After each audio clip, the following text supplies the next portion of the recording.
1 week before I leave, I lost interest.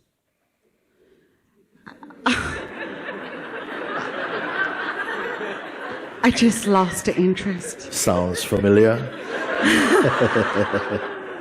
And I was contemplating all day long that what is the matter with me? Why is it that my heart goes out and then I sit back and what is going on? I have to do my business on a daily basis or I will have no money for 6-7 months. Yeah. So I was not working. I tried to avoid working any way possible just to be with YouTube and your sad songs. So miraculously everything worked out and I'm here. And I have very, very, I don't know if you call it hard questions or, I don't know. I understand everything you say. I can be in that space. I can perceive my physical body. I can see everything from the larger space, from the space that it has no word for it. But I don't feel happy. I don't feel the joy you talk about it. And I'm always guilty. You feel guilty? Always. You see? I have guilt. I beat myself a lot. And I say, well, you can never do it. You always thought you could do it. This is the point, you see, because if you say that I don't feel happiness, I don't feel this bliss that you speak about, I don't feel anything at all except that I am, then I'll say, very good. You say, on the contrary, I don't feel any bliss, I don't feel any peace, just guilt. So then I know the person is there. You see? The person somehow seems to be standing in front of the pure self. It feels like that. It's not true, but it feels like that. It's one of the aces up the sleeve of the mind. And it caught you see? Yeah. Because you have to have an identity to have this feeling. You have to have an identity to suffer or even to have a problem. It must be that identity has something to do with it, you see. So you say, I don't feel the bliss, I don't feel... And also, just 1 week before coming, before everything is going fine, 1 week before coming, sometimes 1 day before coming, sometimes on the plane coming, you see.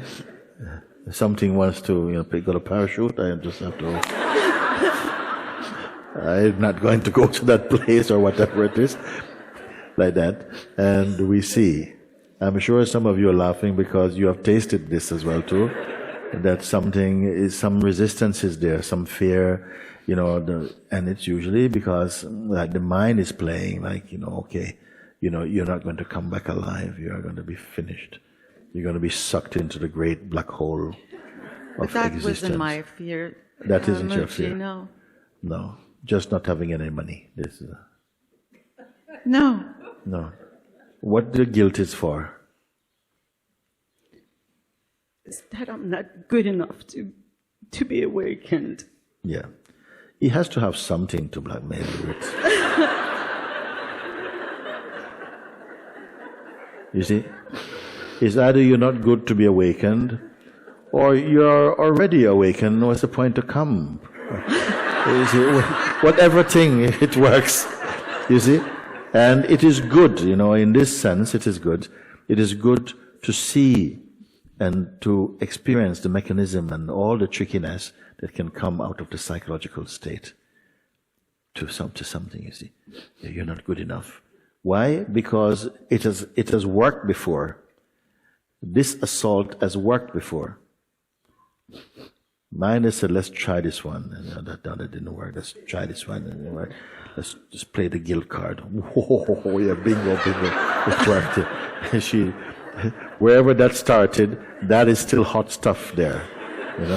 So you're not good enough to be awake. God made you with a flaw. You are not good enough to be awake. You see? And then, of course, I'm guilty for not being good enough. Once in Tiruvannamalai, one of the people, she was not coming to satsang actually, but she was in Tiruvannamalai, and we heard about it, that she was walking around the mountain, and on the road, a truck came off the road, smashed into her, and was on her body like this. And it took a long time for any ambulance to come, as it can be in some places in India like that. When they got to the hospital, they had to take the leg off, like that.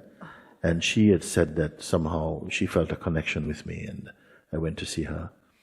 Because what happened is that also we call a lot of the Sangha and say, we didn't know what blood type she was. And then we had mixed report, it is this one, it is that one. So everybody came to give blood there. This thing. And then one of our friends went there, and then they said, well, no, we cannot take your blood for some reason. And one of our friends, Japanese friend, he's listening today, so you know, he says to her, so you failed. Because the blood is not the right type. You failed. So even that, which is nothing you did. You didn't do anything or nothing. You succeeded in going there actually, giving the blood, but it wasn't required. So you failed. Meaning that you were not chosen to be given blood. The mind can work like that also. You see? You have done nothing, but you're not good enough. Anything that works. And so this is something that you will transcend this thing. This voice in you, because how much of your life it has drained away, how much energy it has taken from you in various situations throughout your life. That card has been played and it's worked. I am not good enough. I'm not good enough to be loved. I'm not good enough to keep my job. I'm not good enough to be whatever it is. And now I'm not good enough for God. I'm not good enough to be awake. I don't deserve it. Then what is this setback, Mooji? It's not a setback, it's a setup.